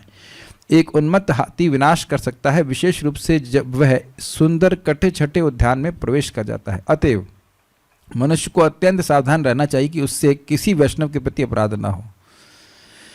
प्रत्येक भक्त को श्रेष्ठ वैष्णव से उपदेश ग्रहण करने के लिए तैयार रहना चाहिए और श्रेष्ठ वैष्णव को कनिष्ठ वैष्णव की सभी तरह से सहायता करने के लिए तैयार रहना चाहिए। देख लीजिए, ईर्ष्या का भाव खत्म। अगर हम सहायता नहीं कर रहे हैं तो हमारे हृदय में क्या भाव उत्पन्न हो जाएगा? ईर्ष्या का, द्वेष का। पर उत्कर्ष असहनम इति मात्सर्यम तद रहिता नाम। वह भागवत हरि नाम किसको अच्छा लगेगा? जो निर्मत्सर है। निर्मत्सर का अर्थ क्या हुआ? मात्सर्य का अर्थ है कि दूसरे का उत्कर्ष हो रहा है हम जलेंगे, वो चाहे किसी फील्ड में हो रहा हो। मान लो हमें कुकिंग नहीं आती, ये कुकिंग क्यों अच्छा बना रही है, कुकिंग क्यों कर रहे हैं? या हम कुछ और भी सेवा नहीं कर पा रहे, झाड़ू मारना, झाड़ू अच्छा क्यों मार रहे हैं? किसी तरह से जो व्यक्ति मत्सरता से युक्त होगा वो किसी का उत्कर्ष किसी फील्ड में नहीं देख पाएगा। तो जब आप किसी को सहायता करोगे तो उसका उत्कर्ष होगा कि नहीं होगा, ये बताइए। उसका होगा। तो अगर आपको अच्छा लग रहा है, हमको अच्छा लग रहा है, तो हम निर्मत्सरता की तरफ बढ़ रहे हैं। यानी प्रचार नहीं करना ये मत्सरता है। हरि नाम किसी को ना प्राप्त हो पाए। हाँ, एक देखिए अलग बात है कि व्यक्ति कर नहीं पा रहा, उसको आइडिया नहीं आ रहा है कैसे कर पाए, वो एक अलग चीज है। लेकिन करना ही ना चाहे, दूसरे को हरि नाम देना ही नहीं चाहे, तो ये तो गड़बड़ है। अरे इस जगत में टूथपेस्ट भी इस्तेमाल करते हैं, उससे दांत की तो पीलापन चला जाता है थोड़ा बहुत, तो उसके प्रचार करते हैं कि नहीं करते हैं? यार बड़ा अच्छा चीज़ है। तो क्या इतना भी नहीं बोल सकते हम? क्या टूथपेस्ट की फॉर्मूला पता रहता है आप लोगों को? नहीं पता रहता, लेकिन बोलना शुरू करते ना, साबुन बड़ा अच्छा है, शैम्पू बहुत अच्छा है, ये बहुत अच्छा है, वो बहुत अच्छा है, ये प्याज बहुत अच्छा है, लहसुन बहुत अच्छा है। जो लोग बाहर जगत में रखते हैं, वो सब्जी वाला बड़ा सस्ते रेट लगाता है, यही तो प्रचार करते हैं कि नहीं? बताइए, यही होता है ना प्रचार? करते हैं कि नहीं? किया कि नहीं सबने? फिर तो आप स्वयं अभ्यास करेंगे भक्ति का तो लाभ होगा ही। तो किसी को बताइए, प्रयास तो करिए। तो बड़ा अच्छा मंत्र है, बड़ा मन में शांति आती है, इतना तो बता ही सकते हैं। लाइक दैट सहायता करनी चाहिए। कृष्ण भावनामृत में अपने आध्यात्मिक विकास के अनुसार ही कोई किसी से श्रेष्ठ या निकृष्ट होता है। और क्या है विकास का अर्थ? आध्यात्मिक विषयों में रुचि और भौतिक विषयों में अरुचि। मनुष्य को भौतिक दृष्टि से शुद्ध वैष्णव के कार्य देखना मनुष्य को भौतिक दृष्टि से शुद्ध वैष्णव के कार्य देखना वर्जित है। मतलब जो उसके कार्य हैं उसको भौतिक दृष्टि से न देखे। विशेष रूप से नवदीक्षित शुद्ध भक्त द्वारा शुद्ध भक्त को भौतिक दृष्टि से देख पाना अत्यंत हानिप्रद है। बहुत सुंदर महाराज बोलते हैं, परम पूज्य राधा कुंज महाराज, कि वो आज ही बीट बैग पकड़ा है, वो बस जो सीनियर भक्त उनको देखना शुरू। ये नहीं मंगल आरती आए, ये मंगल आरती ने, तुम अभी बीट बैग पकड़ना जानते नहीं, कौन सी उंगली कहाँ से किस चीज से बाहर निकलेगी, और तुरंत रेजोल्यूशन पास करना शुरू कर दिए। कुछ दिन में तो गायब भी हो जाएंगे। ये आया नाम गया नाम बहुत सारे होते हैं, जब माया लात मारती है तो वो ठहर नहीं पाते हैं, लेकिन जब आएंगे तो दोष देखना शुरू कर देते हैं। ये बहुत खतरनाक है, बहुत खतरनाक है। उस व्यक्ति का स्थिति देख ही ले, हो सकता है उसका स्वास्थ्य खराब हो या व्यस्त हो, या बहुत सारे कारण हो सकते हैं, बहुत कुछ कारण हो सकते हैं। वो तुरंत आप जजमेंट पास करना शुरू कर देंगे तो दिक्कत हो जाएगी। लेकिन हमको अपने पे नहीं मान लेना चाहिए कि हाँ हम लोग एडवांस्ड हो गए हैं, अब हमारी चीज़ों को समझें लोग। नहीं, हम एडवांस नहीं हुए कुछ, हम एडवांसिंग डिवोटी हैं। होपफुली होपफुली नहीं होंगे, क्योंकि जितनी बार आप नाम बोल रहे हैं, भगवान के बारे में पढ़ रहे हैं, तो कुछ प्रगति ही हो रही है। प्रगतिशील भक्त हैं, लेकिन प्रगति हो नहीं गई है भी बहुत। लेकिन दूसरे भक्तों की तरफ नहीं देखना चाहिए, सीनियर भक्तों की तरफ नहीं देखना चाहिए, ठीक है। अतएव शुद्ध भक्त का बाहरी स्वरूप नहीं देखना चाहिए, अपितु उसके आंतरिक गुण देखने चाहिए और यह समझने का प्रयत्न करना चाहिए कि वह भगवान की प्रेम भक्ति में किस तरह लगा हुआ है।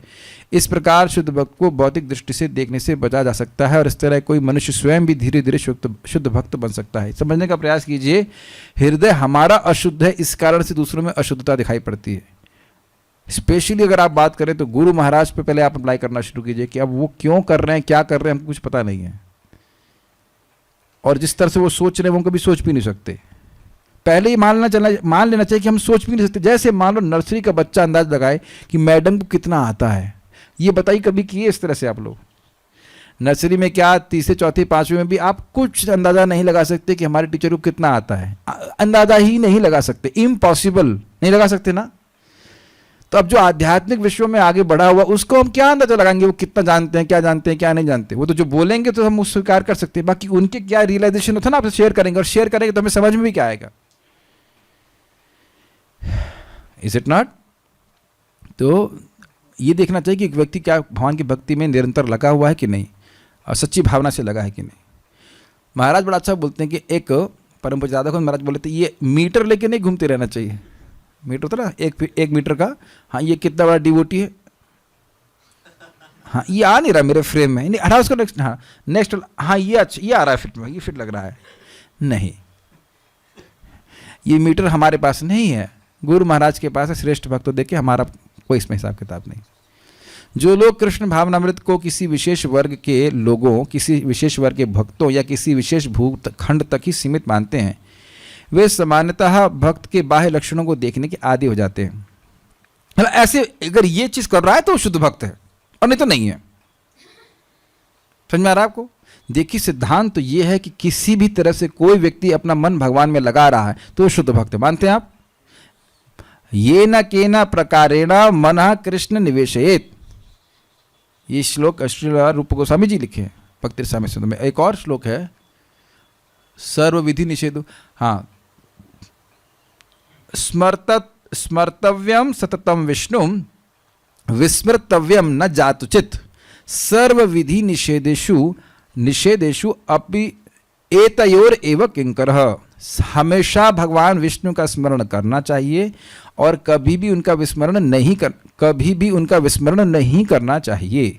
सारे विधि और निषेध इन्हीं दो विधि और निषेध के सेवक हैं, किंकर। तो अब किसी ने सेट कर लिया कि वो जप करेगा, ये देखिए समझ लीजिए, कोई व्यक्ति मान लीजिए कह रहा है कि वो केवल जप करेगा, चलो मान लो कर रहा है और ईमानदारी से कर रहा है, मान लो 3 लाख नाम कर रहा है, जो भी कर रहा है, तब आप उसको अपने ढांचे में मतलब ये तो मंगल आरती नहीं आ रहा है, या ये नहीं कर रहा है, वो नहीं कर रहा है, उसका मन उसमें लग गया है तो लग गया, वो सिद्ध हो जाएगा। Is it okay? अब कोई व्यक्ति मान लो 16 माला कर रहा है और प्रचार कर रहा है, तो उस तरह से मन को भगवान में लगाया हुआ है। हर व्यक्ति के लिए एक ही प्रकार का मार्ग नहीं होगा। ये सिद्धांत है ना कि 9 भक्ति में से 9 को कीजिए, 8 को कीजिए, 7 को कीजिए, 6, 5, 7, 4, 3, 2, 1, 0 नहीं करना है। 0 से नहीं चलेगा, एक तो करिए।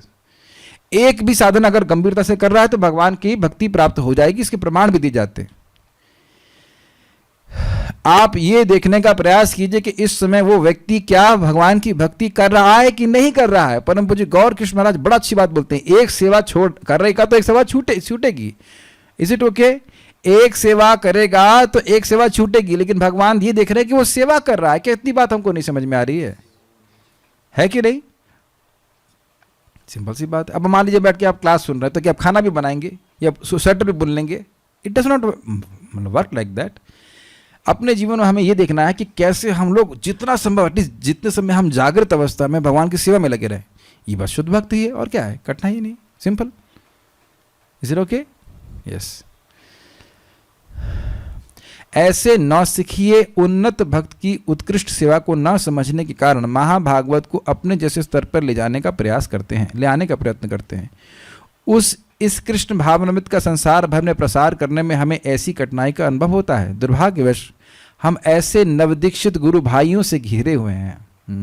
प्रभुपाद जी बोल रहे हैं, जो विश्व भर में कृष्ण भावनामृत को प्रसारित करने के असाधारण कार्य को नहीं समझ पाते। प्रभुपाद को कुछ लोग बोलते थे ऐसे ही, गुरु भाई बोल रहे, सन्यासी को तो समुद्र नहीं क्रॉस करना चाहिए। समुद्र क्यों क्रॉस किया हमने? बोला गया प्रभुपाद जी को। सन्यासी होकर कि ये शादी वादी क्या करवा रहे हैं? तो प्रभुपाद जी उच्चतर उद्देश्य क्या था? प्रचार, उसको देख रहे थे, वो ये लोग नहीं देख पा रहे थे। इसीलिए प्रभुपाद आप हिट कर रहे हैं इस बात को। वे केवल हमें अपने स्तर पर लाने का प्रयत्न करते हैं और सभी प्रकार से हमारी आलोचना करने का प्रयास करते हैं। प्रभुपाद जी को भी इंस्टीट्यूशन समझ नहीं पा रहा था, और उनके विरुद्ध चलकर प्रभुपाद ने बोला ना, इंस्टीट्यूशन में कोई भी इंस्टीट्यूशन हो, सभी एक ही अधिकार के लोग नहीं होते। प्रभुपाद जी जब, आपको पता है गौड़िया मठ में प्रभुपाद जी ने संन्यास लिया था, तो अब प्रभुपाद आगरा गए और वहाँ 2 लोगों को दीक्षा दे के आ गए। तो उनसे उन्होंने कहा कि आपको कौन अलाउ किया, आपने किससे परमिशन लिया दीक्षा देने के लिए? ऐसा कुछ था। तो प्रभुपाद ने कहा संन्यास मतलब भगवान कृष्ण से मैरिज, तो मैरिज के बाद तो लड़के बच्चे होने चाहिए ना। उसका उत्तर क्या दिया जाएंगे बताइए? Amazing. Preaching is not stereotypical. वो देश काल परिस्थिति के अनुसार प्रचार किया जाता है। आप नारद जी की प्रीचिंग देखिए, हर व्यक्ति को अलग स्टाइल से कर रहे हैं, ले क्या जाते हैं भगवान के चरणों में ही, लेकिन लाते अलग अलग स्टाइल से। प्रभुपाद जी कहते हैं एक एक्सपर्ट प्रीचर का इतना एक्सपर्ट हो जाता है कि लोगों के ठस दिमाग में कृष्ण भावना इंजेक्ट कैसे करे। समझ में आया? दिमाग इतना भारी है कि इंजेक्शन घुस नहीं रहा है, तो किसी तरह से घुसा दिया जाए कि कृष्ण तुम्हारे स्वामी हैं। ये बात समझानी है लोगों को, ये काम करना है। तो कैसे करना है? व्यक्ति को कि नब्ज देख करके बोलना पड़ता है। आलोचना करते हैं। हमें उनके इन प्राकृत कार्यों एवं उनके अल्प ज्ञान पर तरस आता है। क्यों तरस आता है? देखो, अगर हम प्रचार ना कर सके, लेकिन मान लो कोई प्रचार कर रहा है, उसकी तारीफ कर रहे हैं, तारीफ मतलब उसका अनुमोदन करें, बड़ा अच्छा कार्य कर रहे हैं, तो हमको भी लाभ मिल जाएगा। लेकिन आलोचना कर रहे हैं तो क्या होगा? नुकसान हो जाएगा ना। रुकेगा तो नहीं उसका प्रचार, लेकिन हाँ, आलोचना करने का पाप हमको लग जाएगा। बताइए। हम लोग परम पूज्य वृंदावन चंद महाराज समझा रहे थे, यस, मैं उनका भी प्रवचन सुन रहा था, तो बता रहे थे कि देखो भगवान का कितना सौहार्द है कि मल का कीड़ा भी जीव बन जाता है तब भी भगवान उसके साथ हैं, इसलिए कि किसी न किसी रूप में वह कभी न कभी मुड़ जाए। ये बात भगवान श्री कृष्ण देख रहे हैं। तो अगर आप किसी की सहायता कर रहे हैं भगवान की तरफ, उसको मोड़ने की किसी भी तरह से सहायता कर रहे हैं, भगवान आपके कोई दोष नहीं देखते हैं। इट्स नॉट, ये बहुत अमेजिंग चीज़ है। इसीलिए प्रभुपाद जी बोलते हैं प्रीचिंग इज द सेंस। किसी तरह से आप लोगों को नाम दे रहे हैं, प्रसाद दे रहे हैं, किसी तरह से सहायता कर रहे हैं, पुस्तक दे रहे हैं प्रभुपाद जी का, कि वह भगवान की तरफ उन्मुख हो जाए, इस पे फोकस कीजिए। वो टेक्निकल चीज़ें मत कीजिए, कैसे हो रहा है कैसे हो रहा है कैसे। वैसे मैं एग्जाम्पल दूँ, खिचड़ी को मैं खुले पैन में भी बना सकता हूँ, कुकर में भी बना सकता हूँ, 2 कुकर में बना सकता हूँ, भगवान में बना सकता हूँ, एल्यूमिनियम में बना सकता हूँ, देयर आर मल्टीपल वेज, स्वाद वही आएगा। आप लोग देखा ना, कई तरह से बना सकते हैं। तो आप तो पिछली बार भगवान ने बना रहे थे, इस बार कुकर में क्यों बना रहे? This is stupidity, is it not? Result देखो कि रिजल्ट क्या है। तो प्रभुपाद जी ने रिजल्ट दिखाया कि विदेश में कितना कठिन है प्रचार करना, कितना ज़्यादा भोग में वो लोग प्रवृत्त हैं, हम लोग कल्पना नहीं कर सकते हैं, करने की जरूरत भी नहीं है। एंड ऐसे लोगों को शुद्ध प्रचारक बना देना, ये महाभागवत का लक्षण नहीं हो गया? बताइए। और उस पर आलोचना करना, ये है मूर्खता। और ये समझ लीजिए परंपरा में चलती ही रहेगी। जब भी आप प्रीचिंग करेंगे आलोचक तो जरूर खड़े हो जाएंगे आपके। अगर आलोचक नहीं हुए तो आपकी प्रीचिंग में दम नहीं प्रीचिंग में। जब तक आलोचना ना हो, कोई विरोध ना हो, तो आपने कुछ डेंट मारा ही नहीं माया के फोर्ट में, आपका पटाखा भी नहीं फूटा, आपने गोली चलाई, भुस हो गई, कुछ नहीं हुआ। एक व्यक्ति को भी माया छोड़ना नहीं चाहती है। अब एक व्यक्ति को प्रीचिंग करके देखना, एक व्यक्ति को नहीं छोड़ना चाहती। 1%, 100 लोगों की तो बात छोड़ दीजिए, एक व्यक्ति को छोड़ना नहीं चाहती। एक शक्ति संपन्न व्यक्ति जो भगवान की गोपनीय सेवा में वास्तव में संलग्न है, उसे समान व्यक्ति नहीं समझना चाहिए, क्योंकि यह कहा जाता है कि जब तक कोई कृष्ण द्वारा शक्ति प्रदत्त ना हो तब तक वह सारे संसार में कृष्ण भावनामृत आंदोलन का प्रसार नहीं कर सकता। हो क्या रहा है? फंडा क्या है? कैसे मिलेगा? देखिए, जब व्यक्ति के हृदय में शुद्धता होगी, उसके हृदय में भगवान के प्रति श्रद्धा होगी, तो उसकी वाणी में शक्ति होगी कि वह दूसरे के हृदय में श्रद्धा स्थापित कर सके। सीधी सीधी बात है। और ये हर जगह अप्लाई होता है। भौतिकतावाद में भी व्यक्ति इस प्रकार से श्रद्धा से युक्त रहता है, वो बोलेगा उस श्रद्धा से युक्त, और हम उस श्रद्धा को ग्रहण कर लेते हैं। तो जो व्यक्ति भगवान की भक्ति कर रहा है गंभीरता से, तो उसको अनुभव प्राप्त होगा, और वो बोलेगा तो उसकी वाणी का प्रभाव होगा, चाहे वो कोई भी हो। और सोल्यूशन क्या है, प्रमाण क्या है, 16 प्रमाण नहीं, सीक्रेट क्या है, 16 राउंड्स एंड 4 रेगुलेटिव प्रिंसिपल्स, 4 नियमों का पालन कीजिए, 16 माला गजब गंभीरता से कीजिए, निरपराध होकर के। आप देखिए कि आपके पास शक्ति आ जाएगी लोगों को प्रचार करने की, अगर करना चाहते हैं तो। हाँ, ये 16 माला करने के बाद 4 नियम हो गए, हाँ अब हो गया, हमारी प्लेट कहाँ है प्रसादम की, आ गई। अब उसके बाद ना करना चाहो तो उसका मतलब है 16 माला ठीक से कर ही नहीं रहे हैं, कर ही नहीं रहे हैं, टाइम पास कर रहे हैं, कर नहीं रहे हैं। अगर कर रहे होते तो हृदय में उबाल आ जाता है कि हाँ हरि नाम करना है, दूसरों को देना है, किसी न किसी तरह से देना है, माध्यम तो जरूर बनना है। जो नहीं कर रहा है उसके लिए वो प्रायोरिटी नहीं है। नहीं तो बुरा मत मानेंगे, लेकिन जिसको जब करना होता है तो ठंड में जैकेट पहन करके भरतपुर चले जाते हैं, है कि नहीं? हम अप्रिशिएट कर रहे हैं कि ये झांसी की रानी जा सकते हैं, इज इट नॉट? तो कहने का अर्थ ये कि इच्छा जो हो वो सब कर सकते हैं। जैसे मेरी इच्छा नहीं थी खुद बनाने की, तो हाँ देह में दर्द होगा, ये होगा, ब्रांडिंग करना। अब इच्छा आगे बनाने की तो बना रहा हूँ। कभी कभी मन में आता है अरे लोग बनाने के लिए तैयार तो हैं, उनको दे देना चाहिए। नहीं नहीं, फिर नहीं नहीं, हमको बनाएं, खुद बनाएं। Is just so simple. अगर आपके हृदय में इच्छा है, सुना है ना, जहां चाह वहां राह, जिसको समझ में आ गया मुझे कृष्ण की सेवा इस प्रकार से करनी है, कृष्ण सुखी होंगे, तो किसी ना किसी तरह दिमाग लगा व्यक्ति कर लेगा। लोग क्या क्या नहीं कर रहे हैं जगत में, बताइए। बट इट ऑल डिपेंड्स कि how much our heart has got purified by this chanting. जब कोई इस प्रकार से शुद्ध भक्त की आलोचना करता है तो वह अपराध करता है, वैष्णव अपराध, जो उन लोगों के लिए अत्यंत बाधक है एवं घातक है जो कृष्ण भावनामृत में प्रगति करने के इच्छुक है। तो इसमें समझ लीजिए, वैष्णव अपराध कब हो रहा है? जब हम किसी की सेवा को बाधा देने का प्रयास कर रहे हैं। सिंपल जीवन हम लोग समझें, अपनी भक्ति करें, अगर प्रचार भी नहीं कर पाए अपनी भक्ति करें, और ऐसे ना करें कि दूसरे को डिस्टर्ब हो। अब इसका मतलब ये नहीं कि अब आप घर में जब कर रहे हैं, आपके माता पिता जो है वो कह रहे हैं जब मत करो, हमें डिस्टर्ब हो रहा है, तो वो उसका कुछ नहीं कर सकते। लेकिन किसी भक्त को डिस्टर्बेंस नहीं हो, इसकी बात कही जा रही है। अब आप जब करोगे, भक्ति करोगे, तो कुछ ना कुछ लोग तो डिस्टर्ब होंगे ही, और उनको करने के लिए हम हैं भी डिस्टर्ब। प्रभुपाद बोल रहे थे ना एक जगह, हमारा काम ही है डिस्टर्ब करना, जोर जोर से हरे कृष्णा करना। लेकिन जो भक्त हैं उनकी बात कर रहे हैं। आप लोग सब बहुत अच्छे डिवोटी हैं, आप लोगों के हृदय में ऐसे कभी संकल्प भी नहीं आता, ये हम सीरियसली बोल रहे हैं, and I am appreciating that.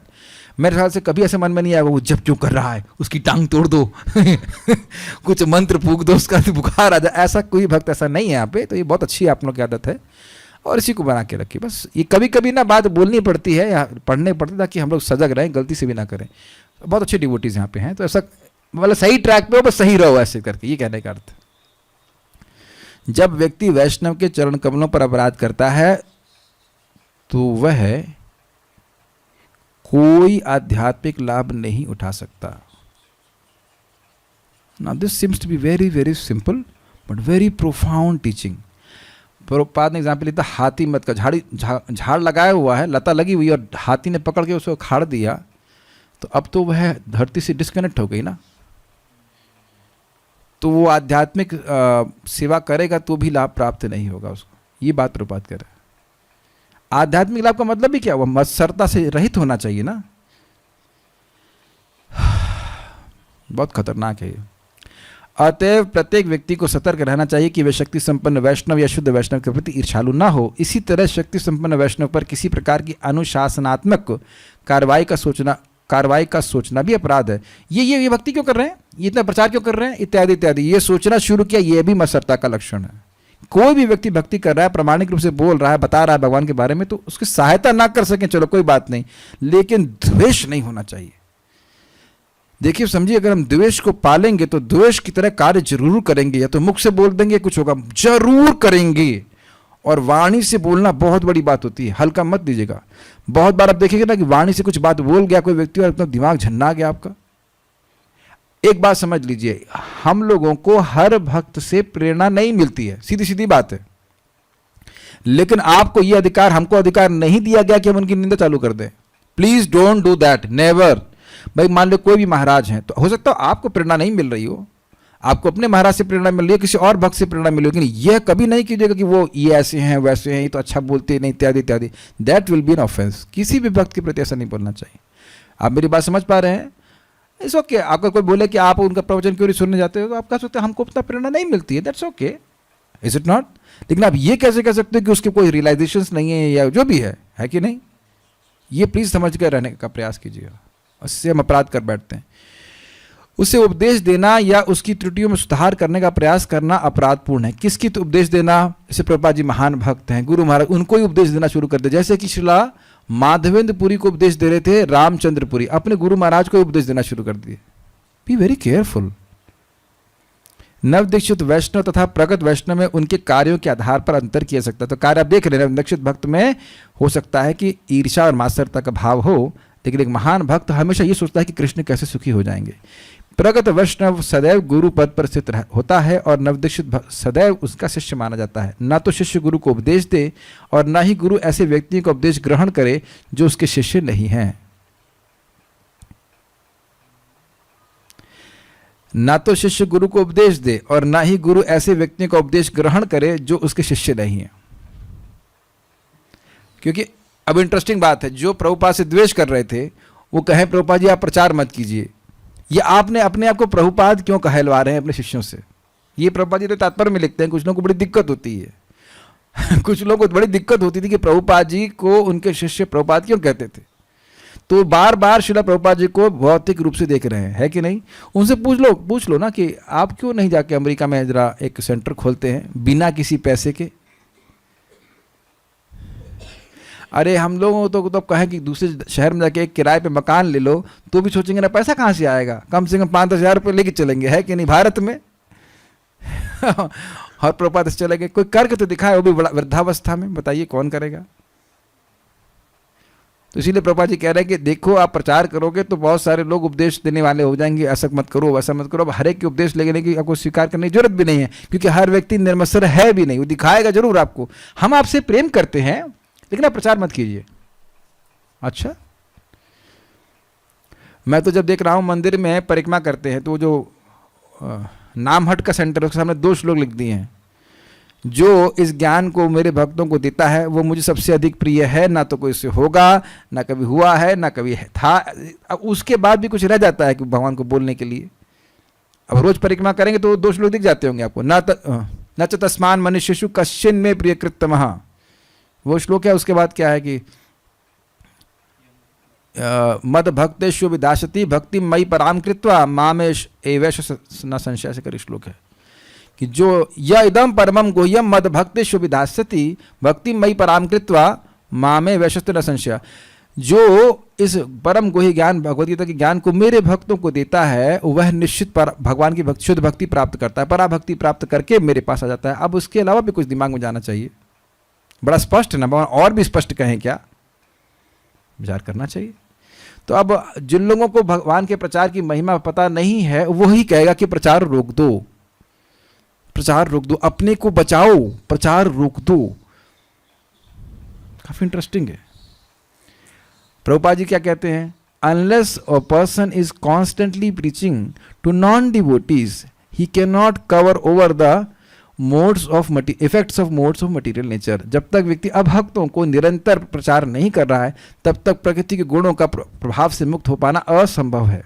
और आप देख रहे हैं, आप लोगों ने देखा भी होगा कि जिस दिन प्रचार का हमारा मौका मिलता है उस दिन हम लोग ज़्यादा एक्टिव रहते हैं, है कि नहीं? उस दिन देखा था, कल ही तो गए थे ना, परसों गए थे, ऐसा लगता है बहुत समय बीत गया। कल गए थे, सब्जी काटना है, ये करना है, वो करना है, इत्यादि इत्यादि बहुत सारी चीज़ें। और मैं एक बड़ी इंटरेस्टिंग बात रिफ्लेक्ट कर रहा था। कोई 20 स्टूडेंट आए थे, तो मैं सोच रहा था कि हो सकता कह रहे थे बड़े कम लोग आए। तो मैं बाद में सिर्फ रिफ्लेक्ट कर रहा था कि भारत की सरकार किसी एक उग्रवादी को मार देती है तो क्या बोलती है, आज एक उग्रवादी मारा गया या 2 मारे गए, तो छाप देती है अखबार में, बड़ी बड़ी उपलब्धि है कि नहीं? तो जितने भी आतंकवादी जगत में घूम रहे हैं, आतंकवादी मतलब बदजीव आतंक फैलाते रहते हैं, उनमें तो 10-5 लोग को भी आपने पकड़ा, भगवान के बारे में बताया, तो उनका भौतिक जीवन तो वहां से स्टॉप हो ही गया ना। तो ये बड़ी उपलब्धि है कि नहीं? कोई विरोध? आप प्रयास करना जानते हैं कि प्रचार का लोग निंदा इसलिए करते हैं कि खुद करते नहीं। जरा खुद करें, थोड़ा लोगों को कल्टीवेट करें, तब समझ में आएगा कितना खून बहाना पड़ता है, कितना मेहनत करना पड़ता है। इतना लोगों का दिमाग ठस है, ऐसा लग रहा है हेलमेट पहन के आए कि नहीं, हमारे दिमाग में कोई भी इंजेक्शन कृष्ण भावना का नहीं जाना चाहिए। ठस दिमाग है जगत में लोगों का। मंद सुमंद मतयो मंद भाग्य ही पद्रता। प्रभुपाद से एक बार किसी ने पूछा, Prabhupada preaching is very difficult, तो प्रभुपाद ने कहा, when did I tell you it was easy. मैंने तो बहुत कठिन है प्रचार, तो कहते मैंने कब कहा कि आसान है, बहुत टफ है, असंभव नहीं है। इस छठे श्लोक में श्री रूप गोस्वामी के उपदेश का यही सार है कि शुद्ध भक्त को हमें भौतिक दृष्टि से नहीं देखना चाहिए। कुछ प्रश्न किसी भक्त के हैं तो हम देख लेते हैं, उसके बाद रुकते हैं। मन डराता रहता है कि मैंने वैष्णव अपराध किया है, कैसे समझाएं मन को? नहीं तो अच्छी बात है अगर भय रहता है, लेकिन अब बहुत ज़्यादा भय करने की जरूरत नहीं है। आप जब कर पा रहे तो मतलब ये अपराध ज़्यादा नहीं हुए। वैष्णव अपराध कैसे कटेगा? और कोई अपराध हो जाए तो अगर वो वैष्णव से नहीं मिल सकते तो ज़्यादा टेंशन मत लीजिए। आप जो व्यक्ति जो पूछ रहे हैं, आपके हृदय में ये भावना नहीं आती है कि वैष्णव कोई भक्त है तो उसकी अब आप टांग खींचें, तो ये भावना आप में नहीं है, दैट इज़ गुड।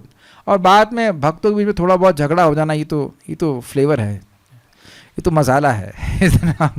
ये थोड़ा बहुत आपस में विरोधाभास हो जाए, मतभेद हो जाए, that can be resolve, sorry बोल करके ख़त्म कर लेना चाहिए। इतना उसको नहीं खींचना ताना करना चाहिए। मेन चीज़ है कि हम कम से कम भक्तों से द्वेष नहीं करें। हाँ, कोई व्यक्ति प्रगति कर रहा है, उसकी भक्ति कर रहा है, उसको टांग नहीं खींचे, बल्कि हृदय खुश होना चाहिए। हम ना भी कर पाए, वो कर रहा है, बहुत अच्छी बात है। वो अपूर्ण है पर प्रोसेस, अच्छा ठीक है। और क्या है?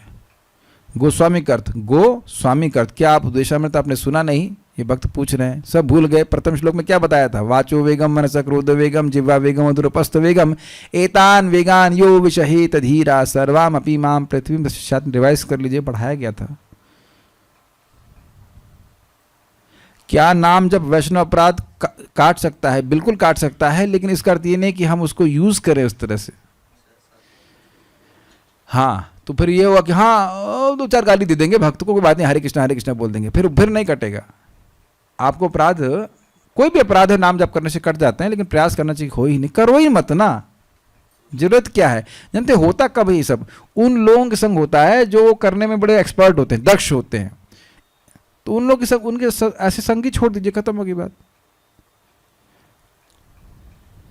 वैष्णव सेवा पे फोकस करना वैष्णव अपराध से बचने का सबसे अच्छा तरीका है क्या? जी हाँ, बहुत अच्छा बात बोल रहे हैं कि भक्तों को सुखी करने के चक्कर में पड़े रहिए, सुखी करने के फेर में पड़े रहिए। लेकिन एक बात यह भी है कि आप सबको सुखी नहीं कर सकते,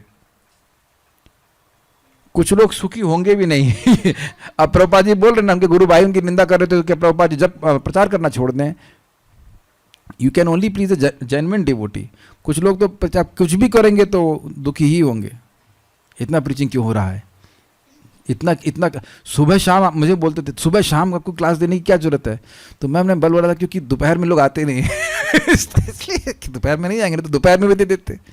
मुझे तो सबसे अच्छा लगता है जो समय माया से मुक्त अगर रहता हूँ तो जब करते समय, ये कीर्तन करते समय और क्लास देते समय, उसका तो फिर माया में पड़ जाएंगे, फिर वही राग द्वेष में फंस जाते। अब थोड़ा सा कम है, लेकिन फिर भी तो जितने समय भगवान के बारे में बात चल रही है तब तो हमारी वाणी कम से कम सती है, पवित्र हो रहे हैं। God brother means guru bhai. How God means guru? Can you ask some good questions? I mean, I'm getting bored by these questions. Sometimes ये आप ना अपने काउंसलर से पूछ लीजिएगा ये सब प्रश्न, आप काउंसलर बता देंगे। Sometimes I become fanatic in bhakti. That bhakti is ACC. ACC क्या होता है? According to this only. And अच्छा, according to this only and see faults in other devotees. हाँ, यही बात समझने का प्रयास कीजिए। What is fanatism? When your preference becomes principles, that is called fanatism. जो आपको अच्छा लगता है बस वही सिद्धांत बन जाए। मृदंग की ताल बस ऐसे ही बजनी चाहिए, यही ट्यून गाना चाहिए, ये सब फैनेटिज्म में हो जाएगा। ये चीज़ ठीक नहीं है। जो नियम प्रभुपाद जी ने बताया उस तरह से ग्रहण कर लेना चाहिए। If disciple is copying the preaching style and content of his guru, is he doing an offence? नहीं। अभी आपने देखा नहीं, परम पूज्य वृंदावन चंद्रनाथ क्लास दे रहे थे, एक किसी साधु की एकदम ट्रू कॉपी कर दिए। महाराज जी मिमिक्री में बड़े तेज है, देखा आपने, याद है? मैंने देखा था, पता नहीं वो कुछ उद्धव ऐसा कर कुछ तो उद्धव जी के लिए बोल रहे थे, एकदम मिमिक्री कर देते हैं। कभी कभी ये स्वाभाविक है, बल्कि मैं देख रहा हूँ मेरे हिंदी भी कोई कुछ काफ़ी हद तक बिहारी ऐसी हो जाती है ना? ऐसा आ जाता है वो। अब महाराज की क्लास सुनते सुनते आ जाता है। या मैं जी सोच रहा था, does it make sense to you? अब ये कहाँ से आया? ये मैं सुभाग स्वामी महाराज के प्रवचन सुना, तो उसमें कई बार महाराज बोले does it make sense to you, does it make sense to you. तो मेरी अंग्रेजी में डज इट मेक सेंस, हमने कहा ये कहाँ से आया? फिर मैं उनके शिष्य से तनिष्ठ रूप से पूछा, हमने कहा ये कहाँ से आया? तो मुझे याद आया कि महाराज से सुना था मैंने। या प्रभुपाद जी का स्टाइल आप देखिए, वो होता क्या है कि जिसकी बात आप सुन रहे हैं ना, वो हृदय को टच बहुत करती है, तो उसका स्टाइल भी मन में आ जाता है। वो कोई बड़ी बात नहीं है, वो कोई अपराध नहीं है। जल्दी स्वास्थ्य खराब होने का क्या कारण है? बहुत ज़्यादा खाना। जो ये व्यक्ति प्रश्न कर रहे हैं, माता जी हैं, अब बूढ़ी माता जी हो, यहाँ दर्शन करने जाएंगे, वहाँ दर्शन करने जाएंगे, दोपहर में काय को घूम रही हो आप? कौन बोला घूमने के लिए? घर में बैठो, जब करो। जब आपका शरीर साथ नहीं दे रहा तो इतना घूमने की क्या जरूरत है? फिर बीमार हो जाएंगे। तो ये जल्दी के चक्कर में नहीं, आप ध्यान नहीं देती हो, और कोई बात नहीं है। ये साधना आपको नहीं करनी इस तरह की। कोई अभक्त है, उसका भी अपराध लगता है, वेल लग सकता है। ध्रुव महाराज जब भक्त नहीं थे तब उनकी छोटी माँ ने अपराध किया, अब बाद में उसको लगा। देखिए, इसीलिए सबका सम्मान करना चाहिए। देखिए, मध्यम अधिकार का क्या मतलब था? भगवान से प्रेम, भक्तों से मैत्री, जो बालिश हैं उनको प्रीचिंग करना, कृपा करना, और जो द्वेषी हैं उनसे द्वेष नहीं करना, अर्थात किसी से भी द्वेष नहीं करना, ये अर्थ है। उपेक्षा कर देना। यस, कभी कभी अनजाने में भक्तों के साथ अपराध हो जाता है, उसको हम कैसे समझें? समझ लीजिए और भक्तों को खुशी कर दीजिए। अरे ये सॉरी बोलने में क्या दिक्कत है?